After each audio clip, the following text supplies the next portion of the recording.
This is Mahabharat series part 7 out of 100। Mahabharat की कथा सिर्फ राजा और योद्धाओं की नहीं है, ये कहानी है धर्म और अधर्म के बीच की। राजा पांडु शक्तिशाली थे, लेकिन एक दिन शिकार के दौरान उनसे एक ऐसी भूल हो गई जिसने उनकी जिंदगी बदल दी। मृग समझकर उन्होंने एक ऋषि पर बाण चला दिया।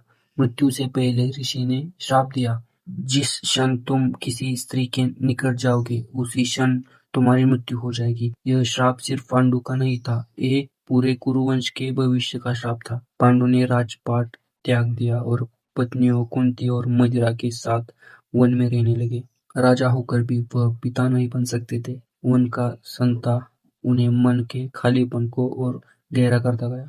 कुंती बाहर से शांत थी, लेकिन उनके अंदर एक राज छुपा था। युवा काल में उन्होंने ऋषि दुर्वासा की सेवा की थी। प्रसन्न होकर ऋषि ने उन्हें एक मंत्र दिया, ऐसा मंत्र जिसे वो किसी भी देवता को आह्वान कर सकती थी और उनसे संतान प्राप्त कर सकती थी। यह वरदान शक्ति भी था और परीक्षा भी। जिज्ञासा में कुंती ने एक दिन सूर्य देव का स्मरण किया और उसी क्षण जन्म हुआ एक तेजस्वी बालक का। उसका नाम था कर्ण। लेकिन समाज का भय, लोक लाज का डर और भविष्य की चिंता मातृत्व पर भारी पड़ गई। कुंती ने नवजात कर्ण को एक टोकरी में भरकर नदी में बहा दिया। एक माँ ने पुत्र को छोड़ दिया और नियति ने महाभारत का सबसे दुख भरा अध्याय लिख दिया। समय बीतने पर पांडु ने वंश की चिंता में कुंती से वरदान का उपयोग करने का कहा।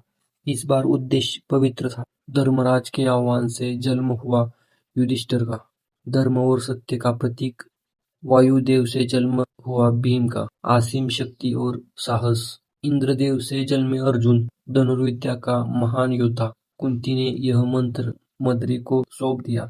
मद्री ने अश्विनी कुमारों को आह्वान किया और जन्म हुआ निकुल और सहदेव का। 5 पुत्र, 5 देवताओं के अंश और एक छोड़ा हुआ पुत्र कर्ण। पांडव सिर्फ 5 भाई नहीं थे, वो पंच सिद्धांत थे। धर्म, बाल, कुशल, सौंदर्य और बुद्धि। और कर्ण वह त्याग, संघर्ष और अकेलेपन का प्रतीक था।